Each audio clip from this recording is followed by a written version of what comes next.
good morning, Miss Linnea. Good morning, Martha. I thought 40th floor executive, Ramsey and Company. Miss Stevens speaking. Well, I'm sorry, but our switchboard doesn't open till 9 o'clock. But you should be able to get Mr. Donaldson shortly after that. Well, I'll leave your name with his assistant, Mr. Phillips, right? Thank you. Oh, Anne. Yeah? Put this on Bill's desk, will you, for Mr. Donaldson? Sure thing. Oh, Fortescue? Stainless steel and copper, I think. Oh, well, Billy can take care of this. No sign of the new genius, I suppose. Is today the day? Yeah, it sure is.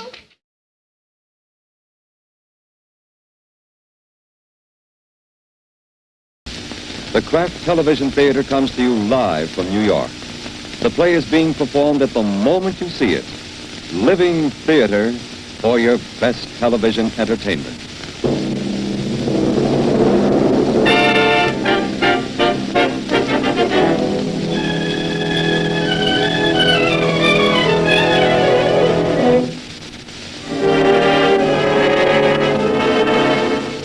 Good evening. This is Charles Stark speaking for the Kraft Foods Company, makers of the world's favorite cheese, who bring you 2 fine plays each week all year long on the Kraft Television Theater.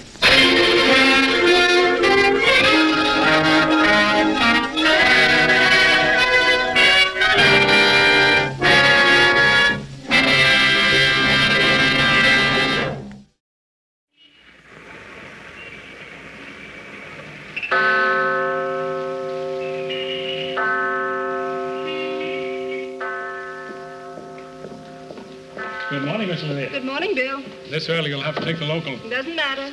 Okay, take her.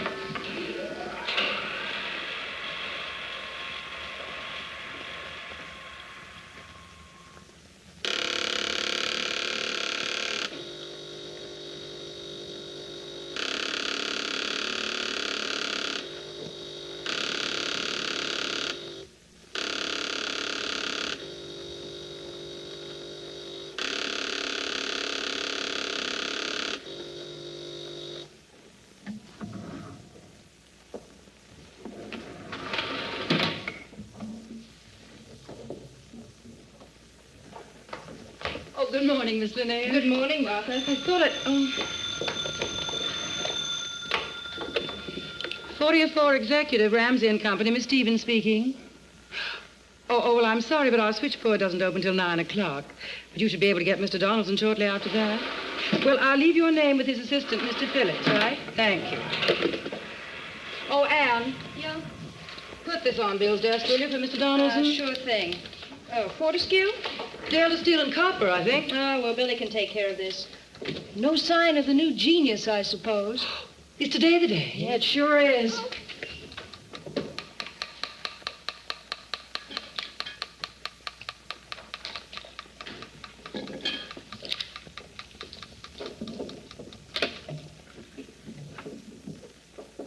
Yes, Anne? Can I help you, Miss Linnea? Why, thank you. Would you fill that with water for Mr. Ramsey? Certainly, Miss Linnea. The new executive arrives today, doesn't he? Mr. Staples? Yes. This morning, probably. You know, I hardly recognize Mr. Phillips' old office the way it's been fixed over for Mr. Staples. Real antiques, my goodness. Yes, well, it appears that Mr. Staples prefers early American to contemporary pieces. Now, all the girls are so excited, Miss Lanier. It's the first time since any of us have been in this office that a new vice president has been brought in from outside the company. Miss Evans, are you starting a rumor or merely repeating one? I'm sorry. Oh, it was just that he was being given an office so close to Mr. Ramsey's and all the other executives in the building. Mr. Staples' position in the company will be made clear when Mr. Ramsey chooses to define it. A new vice president is not made until another one leaves. Our guesses, even on a secretarial level, could cause others a great deal of embarrassment, possibly even harm. Yes, ma'am. I'd appreciate it if you'd make this very clear to the rest of the girls. Yes, ma'am.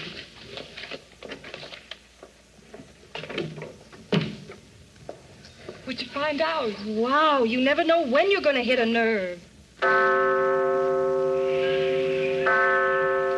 Tonight we present the 463rd play in this series, Patterns by Rod Serling. Next car, please. Next car, please. Right here. Here. Charlie, Steve, Car going Bill. up? Express down. No stops. We're jammed. You can't be going up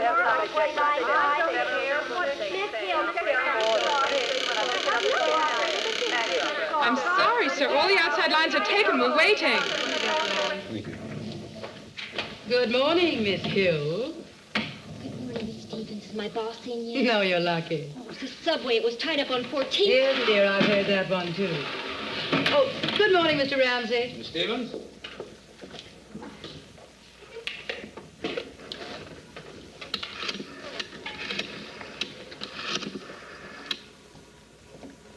Oh, Miss Lanier, it's Miss Stevens. He's here. Morning, Miss Lanier. Good morning, sir. Any messages? No one important. Hicks, Martin, Tool and Die, Van Buren, Drovers Trust Company, Romaine. Nothing important, how true. Well, I finished my analysis of our Portland factory last night. All of it? All of it. It's here in my briefcase. I wanted teletype this morning to our Seattle office. Have someone there drive over to Portland and get it to Johnson before lunch their time. That'll be the quickest way by far. Then run off 20 copies, confidential mimeographing, and have them ready in time for the board meeting. That's our topic for today, and it's a big one. Mr. Staples arrived yet? Not yet, sir. Delay that meeting until 11 this morning to give you time to have the report mimeographed and distributed. I want it read, and carefully. Get word underground to their secretaries that no one is to count on making any early luncheon dates. Also that Staples is to sit one down from Gordon on my left. Yes, sir. Let me know as soon as Mr. Staples arrives. Yes, Mr. Ramsey. Fred, let me pick you up for lunch after I finish shopping. I can't wait until tonight. Will you relax? Will you just do that? Look, maybe they were just joking. Maybe they don't even expect you. Oh, darling, you look wonderful. Charcoal gray suit, striped tie, not a trace of Cincinnati. Is that good? For the moment. You've arrived, Mr. Staples.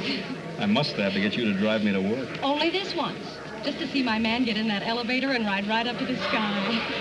Goodbye. Bye, darling. Oh, Fred. Oh, Take good care of yourself. bye. Okay, take it up, Steve. Oh, I'm sorry, sir. This is the next elevator right here. I want Ramsey and Company. The board there. Good morning, Mr. Evans. Good morning, Mr. The board there says. Yes, sir. Executive or administrative? Executive, Mr. Ramsey. That's the 40th floor, sir. Good morning, Right, sir. thank you. Oh, sir, you want the tower, sir. What? At the tower elevator, sir. That's the first corridor to the right. Oh, right. Thank you. Elevator will take you right up. Morning. Hi, Marge. Marge. Well, Mr. Ramsey really fixed this place up for him, didn't he? Very nice. Nice spot for the boss's new assistant. Every Three year down of for the efficiency. Yes, Marge. Mr. Staples goes into Mr. Sloane's adjoining office because they happen to be working together, or will work together. You girls see hidden meaning in wall colors. You know, Margie, it's pretty much common knowledge that your Mr. Sloane isn't exactly the fair-haired boy around here. That's not common knowledge, common gossip. Mr. Staples, I'm Margaret Lanier, Mr. Ramsey's secretary. Well, how do you do, Mrs. Lanier? Mr. Ramsey would, of course, be here to welcome you himself, but you caught him on a long-distance telephone call. Quite all right. May I show you back to your office? Well, thank you very much. Oh, have you met Miss Stevens? Yes. Oh, well, I introduced myself, Miss Lanier. Fine, then just come with me, Mr. Staples. And may I bid you my own personal welcome? We're very glad to see you. Well, thank you, Mrs. Lanier. Good morning, Morning. Staples? Yes. Ah, I'm Jameson, head of purchasing. Welcome aboard. Oh, how are you? Thank you very much, sir. See you at the meeting. Right up. Right. Oh, excuse me, sir. That's Staples. Uh-huh. Any first impression? Ah, he looks a nice guy and young. How young? About 20 years under what I expected.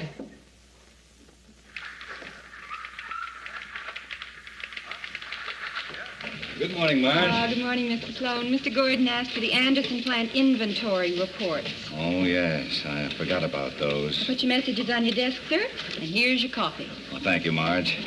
Mr. Staples hasn't arrived, has he, Marge? No, sir, just the furniture. I see. There was some talk of tearing down that partition and making this into one large office for me. I suppose space was a factor in that. I'm sure of it, Mr. Sloane. They're doubling up in personnel. Some of the girls have 3 and 4 people they're working for. Mr. Sloan? Nothing's been mentioned, sir, about Mr. Staples' secretary. I assume you'll be handling things for both of us for a while, Marge. I'll check with Mr. Ramsey later on. Yes, sir. There are some letters you have to signature, too, sir. I'll bring them in. Thank you, Marge. And this is the executive corridor. That's Mr. Ramsey's office down at the end there. And this is your office, Mr. Staples. Mr. Ramsey found out from someone in your old office that you were especially fond of early American. Yes, very, but always from a distance. I've never been able to afford it. Oh, this is Miss Fleming, Mr. Staples. She'll be your secretary for the time being. Oh, how are you, Miss Fleming? How do you do, Mr. Staples? And now, if you'll excuse me, I must go. Goodbye, Mr. Staples. Goodbye, Miss Lanier, and thank you again. This is certainly some office, Miss Fleming. Mr. Ramsey tries to furnish each office to fit the taste of the person in it. He flatters me. We will be sharing for a while the best secretary in the office. You're a lucky man. Let me be the last to bid you welcome. Well, thank you. You're, Andy Sloan, Oh, known as yes. your immediate superior. Only as time goes by, I get less and less immediate. I think Mr. Ramsey said you'd been ill, Mr. Sloan? Oh, did he? Actually, it was just a pesky stomach acting up on me. Are you busy? Yes, very. Oh. Oh, thank you very much. I was just going to try out my desk and then get busy trying to look busy. You won't have that trouble much longer. Mr. Ramsey has very definitive ideas about executives' working capacity. You'll be busy. You were in Cincinnati, that it? Yes, a little plant I managed out there and did some subcontracting stuff for Mr. Ramsey, and well, he seemed to think I'd fit in here, so here I am. He's quite a guy. Ramsey? He comes pretty close to being a production genius. He's also no slouch when it comes to judging men. You must have blown a bugle in his ear out in Ohio. He brought you here in a hurry. As I remember, my side of the conversation was principally just shaking and nodding my head. A pretty dynamic man, as you probably know. Yes, I know. You've been with the firm quite some time, Mr. Sloan. It's Andy to most people. Yeah, 24 years. 24 glorious years. That kind of makes you an institution. One of the security boys, that's me. Stay in one place, Sloan. You must really like it, huh? Yes, I like it.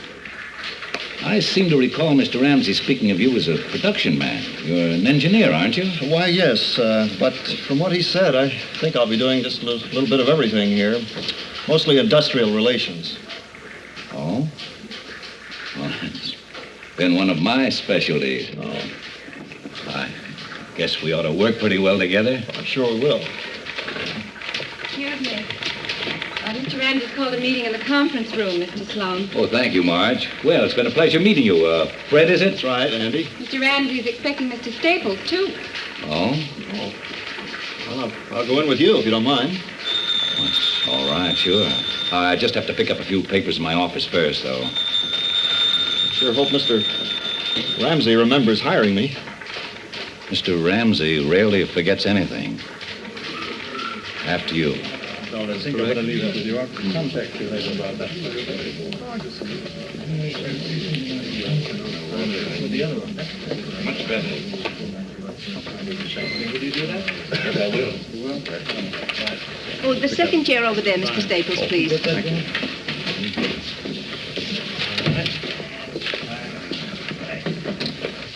Welcome back, Sloan. Feeling better? Much, thank you. A little stomach. Good, I'm glad it's cleared up. Morning, gentlemen. Morning, sir. At our board meeting last Friday, the purchase of the Anderson plant was discussed. We tossed it around for a while and made no conclusive findings. As you know, I've prepared my analysis of the entire matter, and I hope you've all had a chance to look it over. I'd like some opinions. How are you, Mr. Staples? Finding your way around? Yes, I think so, Mr. Ramsey. Good. Mr. Staples is the newest member of our organization. He's from Cincinnati, a production engineer by training, an industrial relations man by instinct. I expect good things from him. You've met everyone, I think. Yes, I have. All right, gentlemen, let's get to this Anderson matter. Does it look feasible to you? Look practical? Oh, yes, it's practical, all right. I'd say so. How about you, Sloan? You look injured by it all.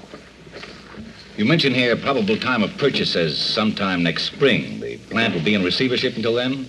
That's what it says. Bother you? Well, that means 6 months with improper maintenance of equipment, loss of goodwill, deterioration If I may interrupt you, Mr. Sloan, it also means a saving of $500,000 in the purchase price. Plant employs 200 men. That's half the working force of the village. So? So, it means disrupting an entire village's economy. That is very true. Anything else? Aside from the consideration I mentioned, I think the purchase plans are adequate. Adequate? Mr. Sloan thinks it's adequate. Well, Mr. Sloan, if I can't induce any more enthusiasm than that from you, I suppose I shall have to be satisfied with what little crumb of agreements you may toss at me. I didn't mean to imply just adequacy, although I must admit to feeling a concern for 200 wage earners suddenly being deprived of a livelihood. If you would do me the kindness to listen very closely to what I think is a fairly elementary thing.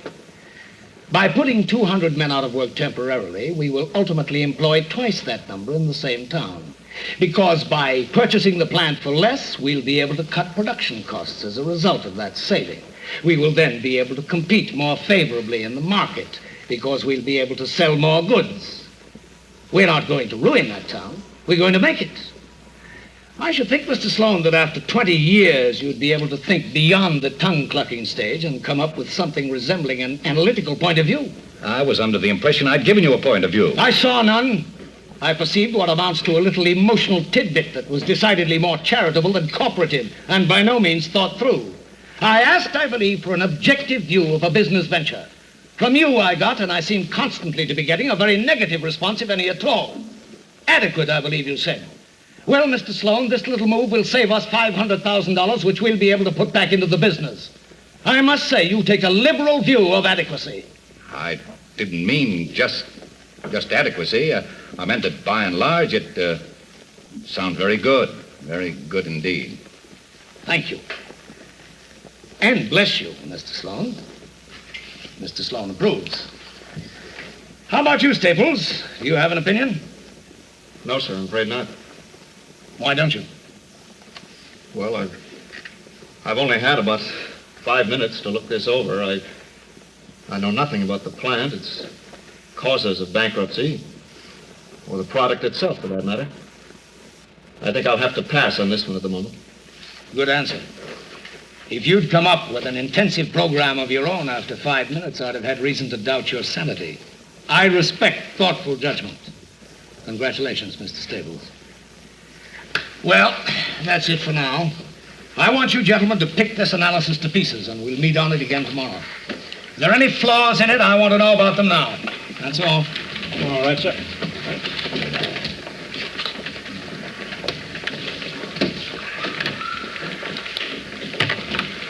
How is that stomach, Andy? Acting up again? I think much better. Good boy. You leave early this week. Get some rest. Oh, Staples. Yes, sir. Good to have you with us. Thank you. Find a house, did you? Yes, we're renting out in Westville, Connecticut. Oh, that's lovely country there. I'm sure you'll enjoy it. Give my best to Mrs. Staples. I do hope we can have dinner together soon. See you later, Andy. Incidentally, Sloan here has a project that's being worked on now. It's a sort of end-of-the-year review of plant operations and suggested changes. I'd like you to get your finger into that. I think you could be of help to him. Matter of fact, I'm sure you can, Staples.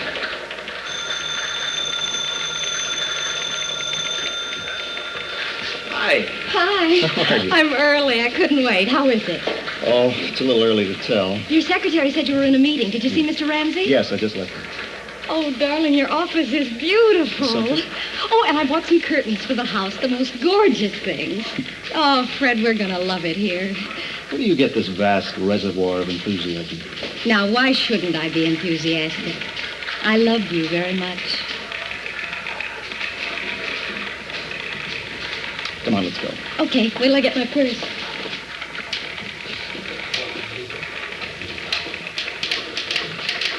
Mom, I've got some paper. Tomorrow. I'll see you tomorrow. Oh, Andy? Honey, come here. I want you to meet Andy's phone. And I guess you didn't hear me.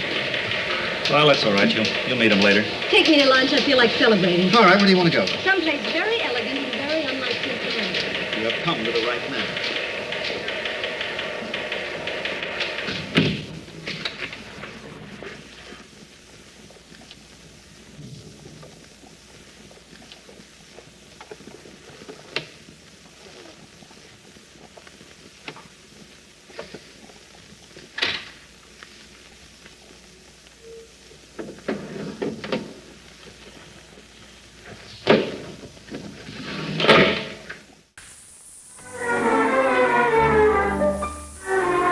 We'll be back in a moment with the second act of Patterns, featuring an all-star cast with Richard Kiley, Ed Begley, Everett Sloan, and brought to you on the Kraft Television Theater by the Kraft Foods Company, whose good cooks tonight bring you a luscious cake frosting. It's a marvelous mocha frosting that we make with instant coffee and the world's best cream cheese. It's one of the famous Philly frostings that is never grainy, never too soft, never too hard, always just perfect. It's no wonder that millions of women make them regularly because they're so easy and so extra good. The secret is genuine Philadelphia brand cream cheese, the kind with the special goodness that nobody has ever been able to copy. For our frosting, we're going to measure 6 level tablespoons from this half-pound package of fresh, delicate cream cheese. Or you could use a whole 3-ounce package. Now then, here we have creamed up our 6 tablespoons of Philadelphia brand, and we're blending in 1 tablespoon of milk. That's the way. Then we gradually add 2½ cups of sifted confectioner's sugar. When that's all blended in nice and smooth, we add 2 teaspoons of instant coffee powder. Isn't that an easy way to get the right amount of coffee flavor? We just mix this in, and when it's all blended, we have a luscious frosting. Perfect to fill and frost a 2-layer spice cake like this one. Or use it on your favorite white cake. Just be sure to use the world's finest cream cheese, always so rich and fresh. Famous Philadelphia brand, made only by Kraft. This little red Kraft K helps you pick genuine Philadelphia brand cream cheese at a glance. Get some tomorrow. We continue with Act 2 of Patterns by Rod Serling.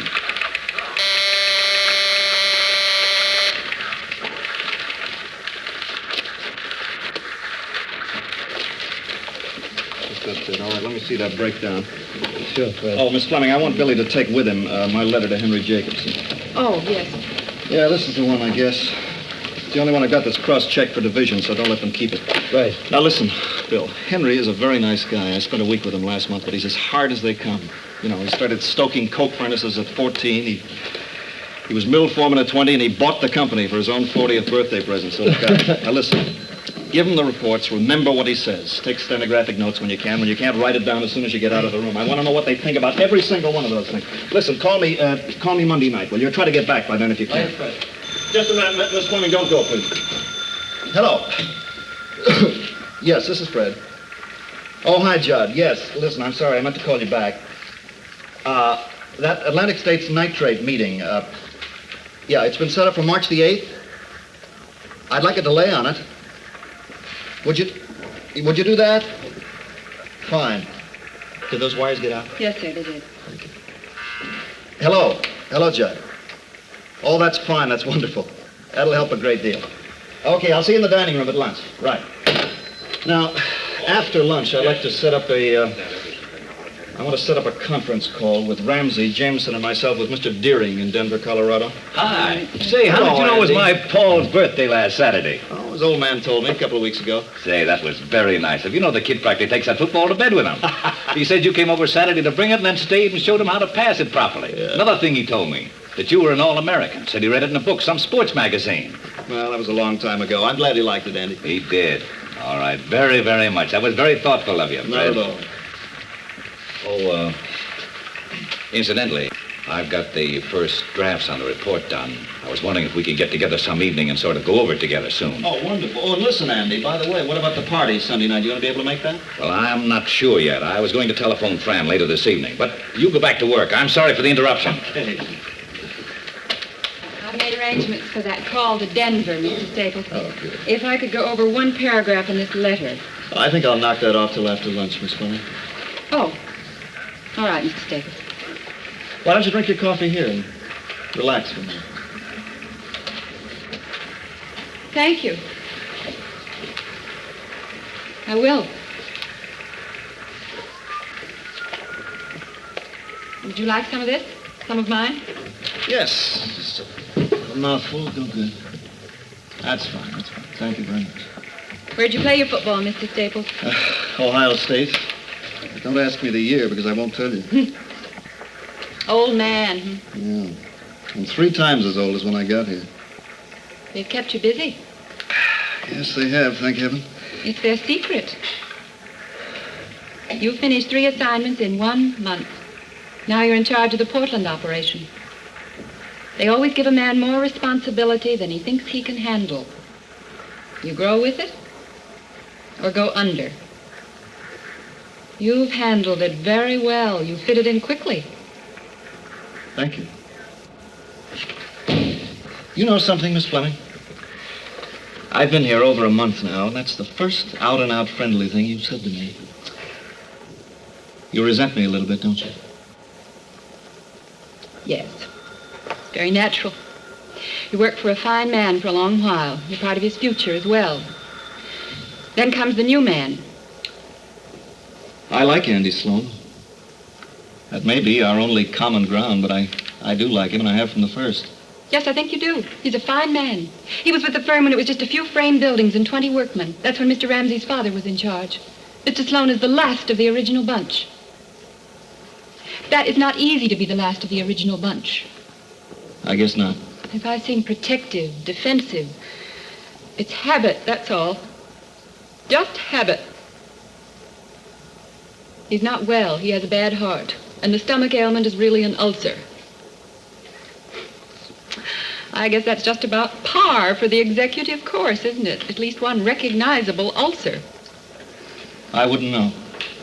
I haven't been an executive very long. Yes, that's obvious. Oh? You're different than most. When you make mistakes... And I have. Yes, I know. But you don't do the usual. Put blame on others. Pass the buck. Blow your horn loud enough to drown out your occasional failures. In a way, Mr. Sloan is like that. Only before, he never gave in. If he believed in something, he'd fight for it. He's ill now and older. He was once a wonderful fighter, too. Marge, why does Mr. Ramsey pick on him so especially? This is Marge Fleming talking now, not a secretary. Would you take it that way? Just that way. Mr. Ramsey doesn't like his judgment constantly questioned. It's this way with Mr. Ramsey. You go along, or you get off. Andy never got off. You're here now. Maybe he's about to be pushed.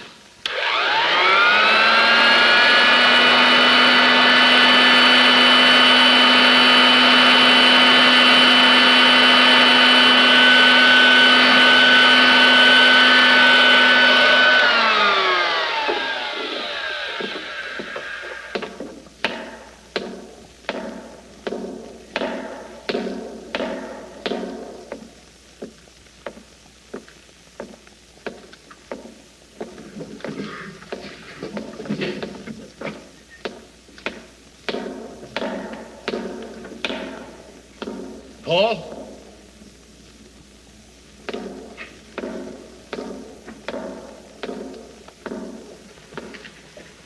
Oh, hi, Andy. Oh, Fred. You working late? Trying to. Come in. Thank you. That new watch out of commission? It's 12 o'clock at night. Yeah, I know. What are you doing here? Oh, I took a solitary ride and just wound up here. It's a magnetic place. Can be. I was going over the supplements you did for the report. I think Mr. Ramsey is right. You're an engineer by diploma, but a crackerjack industrial planner by instinct or something. Your suggestions were very good, Fred. I've incorporated them all. I'm glad to hear that. I didn't sleep last night. I liked your approach. You think of people in terms of the human aspect, not just logistically. That's something I've been trying to sell Mr. Ramsey for. I like your ideas. Will he like them? Who can say? One thing, he's been complaining I send him the same report every year. He can't say that this year. It's reached a point where I have to have a little something to bolster myself. How many have you had tonight, Andy? Enough, maybe? Never enough lately. Sit down, friend. Sit down quietly like a nice, sympathetic friend and associate. I'm wondering if you're as good a human being as you are an industrial relations man. He doesn't like you, does he? No. Why doesn't he fire you? On our level, you don't get fired. You resign. They don't know how to say get out.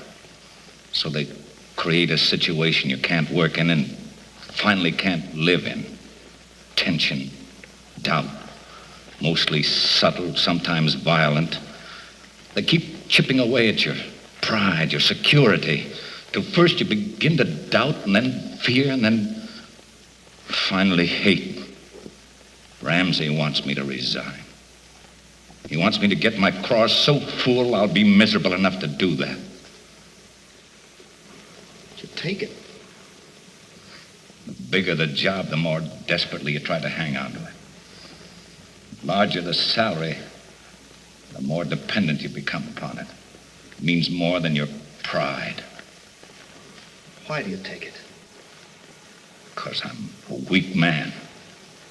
Answer your question? Because I'm scared. I'll have a boy ready for college soon. I'm 56 years old, and I don't think I could get another job. How does it strike you? How do you think? I have a dream. Every now and then I dream I'm sitting in that conference room, and he starts to work me over for something I've done that he doesn't like. And then I get up, and I walk over to him, and I spit in his eye, and I smack him, and I say to him, Ramsey! I say to him, Ramsey! Take it easy, will you?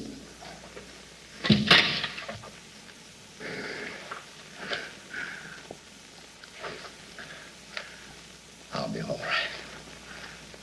Except for these ulcers and bum heart. Perpetual. Is there anything I can do? No, thank you, friend. Just don't mention this.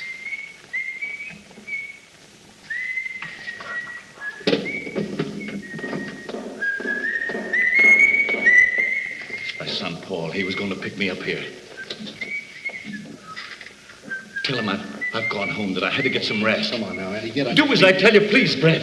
Help me.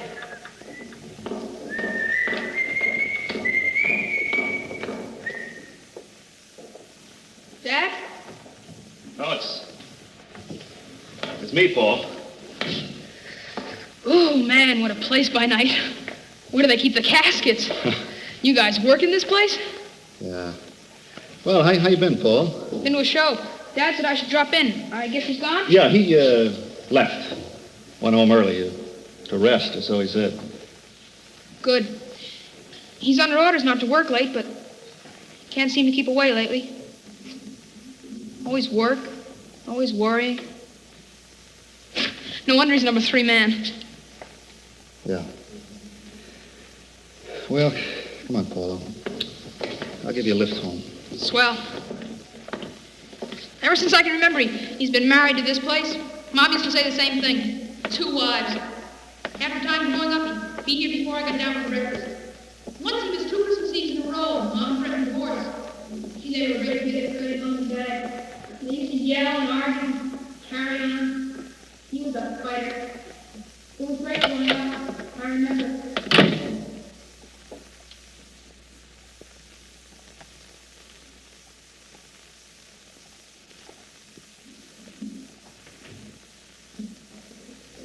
Come on, Walter, let me get you another drink. No, I'm sorry. I'm afraid I have to go, Fran. Fran, it's been a lovely party. I have enjoyed it so much.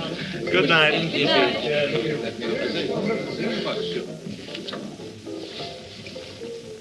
More coffee will be ready soon. Oh, thank you, Fran. Now, my father's recipe for coffee was to mix salt and chocolate with the grounds, cook them all up together. He'd never drink anything else. Sounds wonderful. They serve it at a restaurant that I eat at frequently. I must remember to mention it to Fred. We'll eat there together. You said he was a confirmed coffee drinker? Dedicated.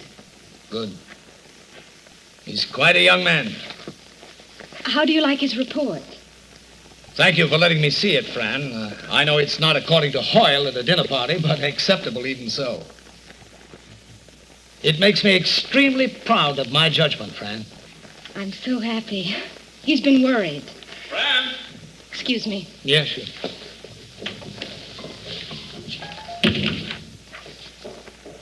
How are you getting along with Ramsey? Delightfully. He's a tremendous person, Fred. Where is he? Staying the night? No, he's in the study. It's cozy. Good night, Fran. It's a wonderful party. Oh, good night, Bob. Makes me think I ought to get married myself. Come back. Fred, this is some very interesting reading material here. I took the liberty of accepting Fran's invitation to look over your report. Oh? Well, how does it strike you? I like it. Of course, I can't say that I agree with all your conclusions, but I'll hear arguments from you. It'll be good to hear arguments again, for a change. That's the best news of the evening. I like initiative, Fred. I like a man who'll think a new thought, take a different step on his own. You know, Andy and I thought that if we could work out some kind of a... Andy? Oh, come now, Staples. I know Andy's work. I've been exposed to it since I was of voting age. This isn't Andy's thinking. Well, Mr. Ramsey, I don't know what Fran may have told you, Look, but... Fred, learn to accept success. Don't take half of your accomplishment and hand it out gratuitously to the man on your left who hasn't the stuff to do it on his own. There'll be a meeting tomorrow. We can discuss the report then. I don't want to... Look, Fred, I never give undue credit. Ask your friend Sloan. You think I'm tough on him, don't you? I am tough on him. Well, he's a good man, Mr. Ramsey. He was a good man. And grandfather clocks were good clocks, and Stanley steamers were good cars, but you can't run them in competition today. No, I don't know. I like his ideas. Well, some of them. So do I. Some of them. Still, a man with his experience, he'd be awfully hard to replace.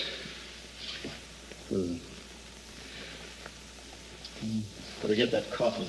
Are you serious, Fred? Sloan would be hard to replace. Do you honestly think that?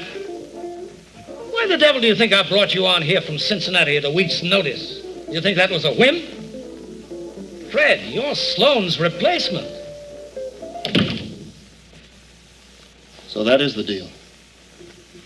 Well, I assumed you knew that. I'm sure Sloan realizes it. I'm expecting his resignation. I don't like to prolong these things, and I don't want him to have to be fired. Come on in the living room. Everyone else is gone. Well, it's awfully late. I really must run, Fran. My hat is in the bedroom, I think. I'll get it for you. May I make a suggestion, Fred? Mr. Ramsey, I don't want to appear ungrateful. I'm not looking for gratitude. You can't run a business with thank you notes. That's Sloan's trouble. God forgive me, that was my father's trouble, too. This fantastic conception that a large industry could be run like a soup kitchen, like a welfare comfort station. I know what the old-timers think of me. I've grown up getting stared at by a lot of tongue-clucking old fogies who think I'm ruthless. People whose thinking might have kept this business from growing to anything like its present size. This preoccupation with morality. This fantastic, stupid, black and white idea that honesty and profit are incompatible. I just happen to feel that the atmosphere of a large corporation can't be constantly church-like. Thank you, friend. Well, I've had a very pleasant evening. Good night. Good night. Well, it was wonderful having you, Mr. Ramsey. Thank you. We'll do it again soon. Yes, I hope we can. Night.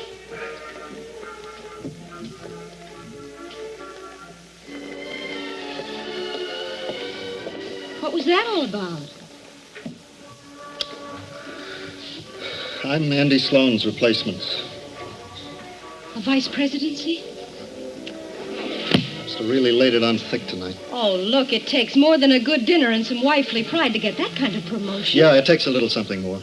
It takes a little misrepresentation of authorship, for one thing. You told Ramsey that I wrote this report, didn't you? I told him Andy helped you with it. It was Andy's basic idea. The same idea he's had for years. I've gathered that much. Fred, you gave it life. You worked it out and made it practical. Even so, Look, I know how much you did on that report. I also know you can't stand winning because you hate to see a loser. I don't like stepping on another human being to get into a capital gains bracket. Tomorrow morning in that meeting, he's going to beat Andy to death to make him resign. I didn't hear you tell Mr. Ramsey he was mistaken. I didn't hear any clear-cut defense of Mr. Sloane. If you don't want to be successful, tell that to Mr. Ramsey. He'll hand you a broom and you can check in every night at 7. Don't tell me. I'm sick to death of hearing it. Oh, I don't want to argue with you. Neither do I. I just want you to answer me. Did you tell Mr. Ramsey your wife was mistaken? Did you tell him you were taking vows you shouldn't be? No, I didn't. Why? Because I want the job. Thank you for a straight and honest answer. I think we can both go to sleep now.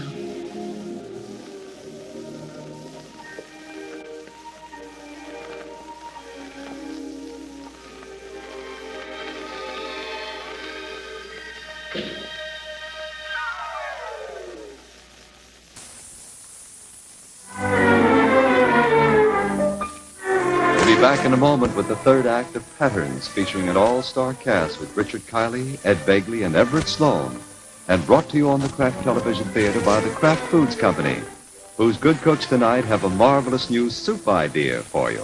It's a creamy tomato soup with a very special goodness. The secret is a cheese flavor and a creaminess that comes from Kraft's Cheese Whiz. And you can fix that wonderful new soup in a jiffy with Cheese Whiz and a can of condensed tomato soup, whatever kind you usually buy. We put a can of condensed tomato soup in a double boiler, and we've been stirring in an equal amount of water. Now that it's all blended in and piping hot, we spoon a whole 8-ounce jar of tantalizing Cheese Whiz into our hot soup. That's the small-sized jar, by the way. But let's make sure to get all of that tantalizing cheese goodness into our hot soup. The golden Cheese Whiz starts to melt immediately as we stir it in. Gives our soup a creamy, delicious flavor that's just wonderful. Try this easy trick real soon. You'll love it. Here, we have another way to use Cheese Whiz. We've heated it over very low heat. And look at the beautiful cheese sauce that we pour over hot-cooked and drained cauliflower. Remember, for glorious cheese sauce that makes vegetables, eggs, seafood, something special, just heat Cheese Whiz. But now we're using this amazing pasteurized processed cheese spread to fix a quick snack. We're spreading Cheese Whiz right from the jar on toast triangles from which we have trimmed the crusts. Of course, Cheese Whiz is a wonderful sandwich spread, too. Whenever you want speedy snacks, sandwiches, appetizers, spread Cheese Whiz right from the jar. Make Cheese Whiz the standby for dozens of fast cheese treats at your house. Spoon it into hot foods. Heat it for grand cheese sauce. Spread it for snacks. Get it tomorrow. Kraft's Cheese Whiz.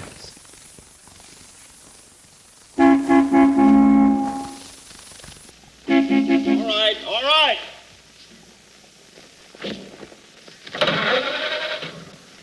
We continue with Act 3 of Patterns by Rod Serling.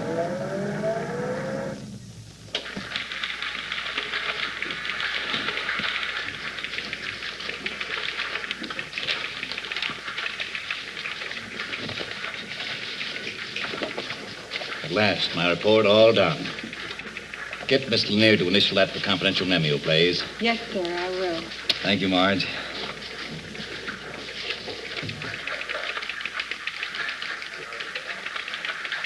Good morning. This is Mr. Sloane's report. It's all ready to be printed if you'll just... Take it into Mr. Ramsey, will you? He asked to see it first. Oh, yes. Hello? Is that the report? Yes, sir. It's all ready for memo if you'll just signature.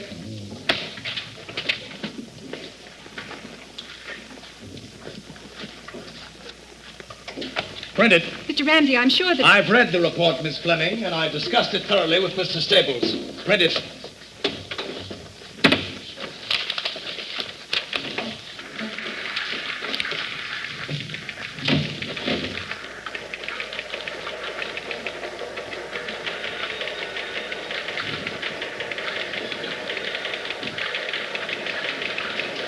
Mr. Sloane? There's something you have to know about.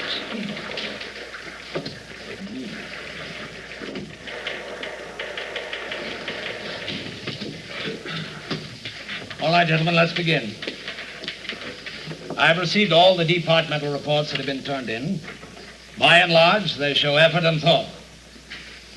One in particular is unique in its effort and ingenious in its thought. For Mr. Fred Staples of our organization goes my heartfelt thanks and congratulations. His year-end report is ingenious, comprehensive, and fresh. Congratulations, Mr. Staples. Your success is a reaffirmation of my own judgment. My own good judgment, I may add. Mr. Ramsey. Now, Mr. Staples, if you're going to drench me with modesty, I may have to reevaluate that judgment. This is not modesty, Mr. Ramsey.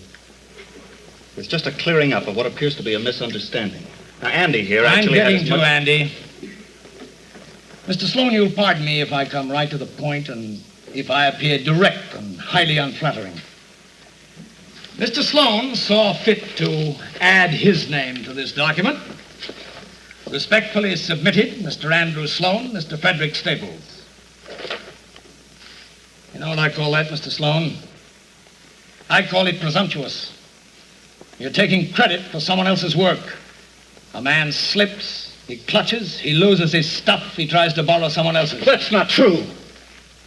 You think I'm mistaken? Yes, Mr. you are Sloane? mistaken. You recollect, no doubt, that I built this business from a scratch pile of old lumber and one machine into a giant. And I made very few mistakes doing it. Made one in Few this one. mistakes in business and few mistakes in judging men. In this matter, you're mistaken. I'm not mistaken. Your work hasn't shown this stamp of talent and originality in 10 years. My work? That's not fair. Mr. Ramsey, you are mistaken, sir. Andy had every right to And put his you're name on it. mistaken if you think you can have this meeting degenerate into a private clash of personalities. I want you to sit down. Oh, Andy, tell him, for heaven's sake, tell him! Mr. Ramsey. Mr. Ramsey. The misunderstanding arose through his secretarial error. My name was not supposed to be put on that thing. It was a secretarial error. Meeting is adjourned.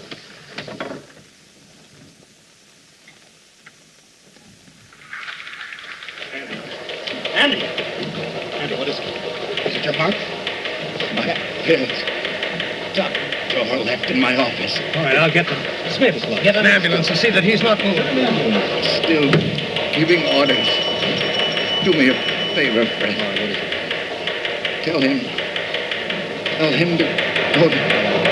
Thank you.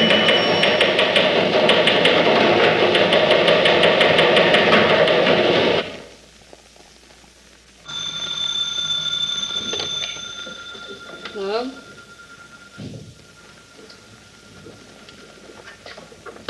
"15 minutes ago.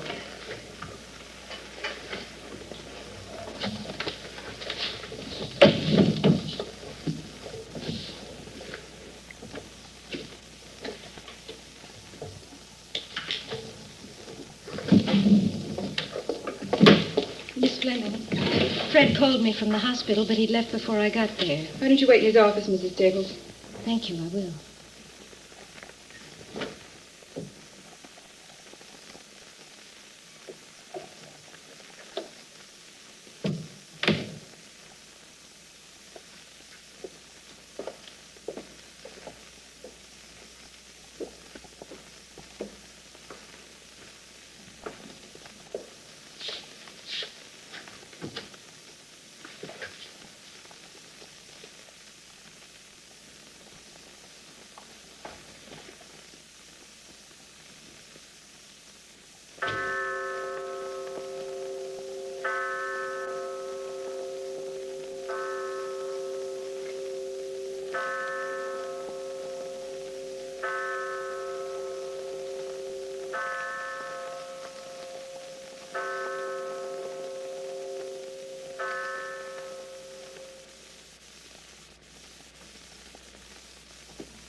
Where have you been? I've been on the phone talking to his boys, and I've been in a bar talking to myself. And I've about run out of conversation. All right. I came back to see Ramsey. He's in Andy's office, What? right next door. We're getting out of here, Fran. Okay by me. I won't be long. Fred, hear him through.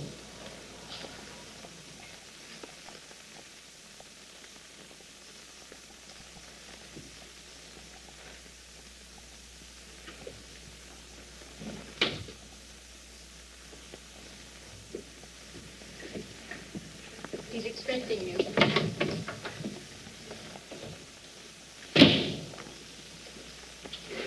Andy was supposed to go to Detroit tomorrow morning for a meeting with Phillips.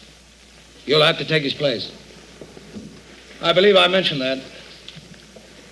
Yeah, you mentioned that. Miss Linnea has your reservations. She has, huh? Yes. Fill up the ranks, just like that. What does that mean? I'll tell you what it means, Mr. Ramsey.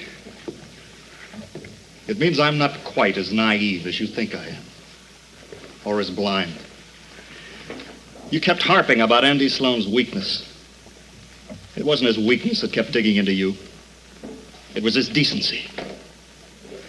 Andy Sloane was your conscience. He was a constant nagging reminder that some things are wrong. Keep going, friend. You used him as a whipping boy to try to make him quit. You made him backtrack and knuckle under, and you finally beat him to death. You wanted him out, but you wouldn't fire him. That's true. No, it may be a rotten thing to lick a man's boots, but it's a lot worse to be the man whose boots have to be licked. I'm not a nice human being. What else? You're not a human being, period. You're a freak.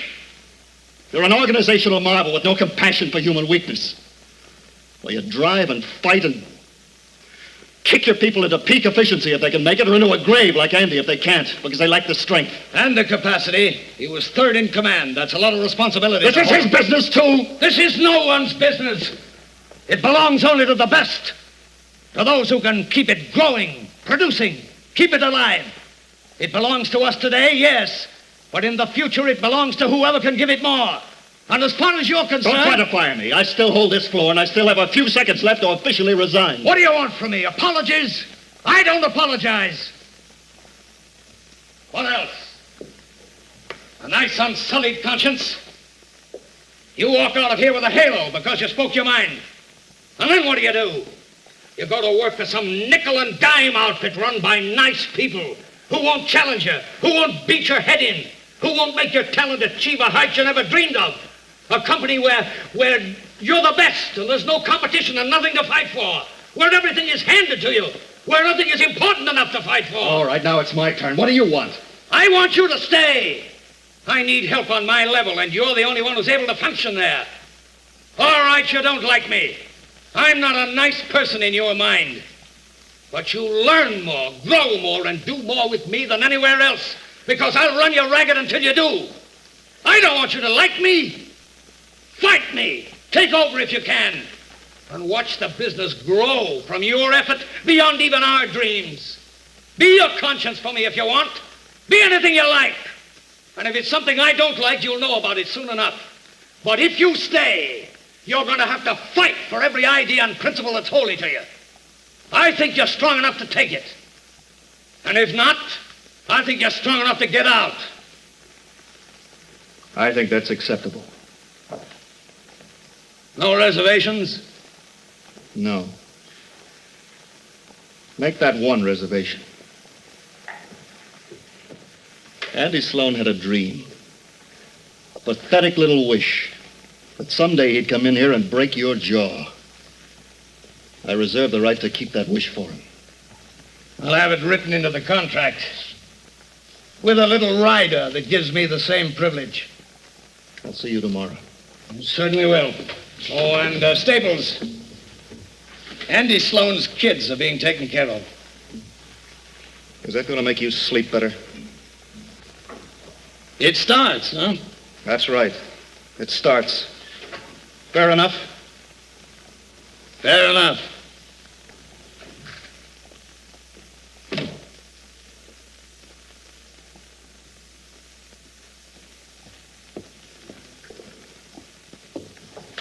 You out of a job? No, not yet. Whose terms? Mine and his. Satisfied? Yeah. Very. I'm glad. You want me to take you home? No, I can manage. Finish your work. I'm sure you have some. I have. Night. Night. Well, Fran, I'll be late. Aren't you always?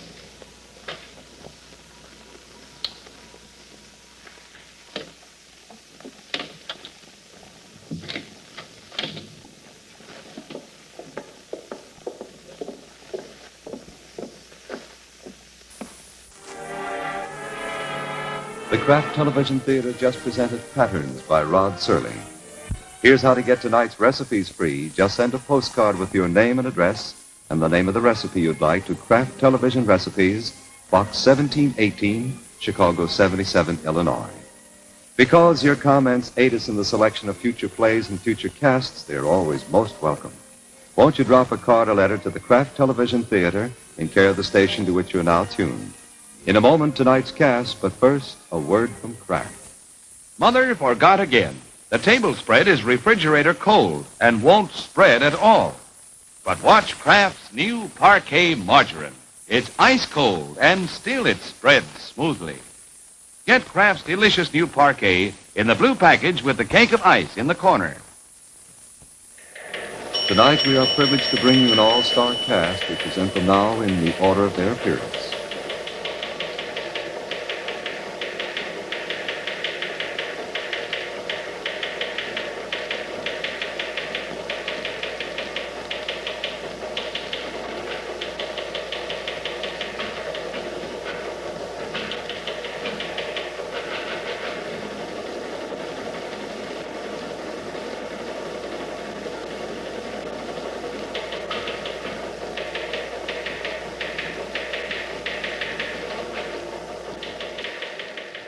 The polio fight is still far from over. Despite the new vaccine, there will be new polio cases in 55. To fight infantile paralysis and to help protect every American child, send dimes and dollars to local March of Dimes headquarters. And now, this is Charles Stark speaking.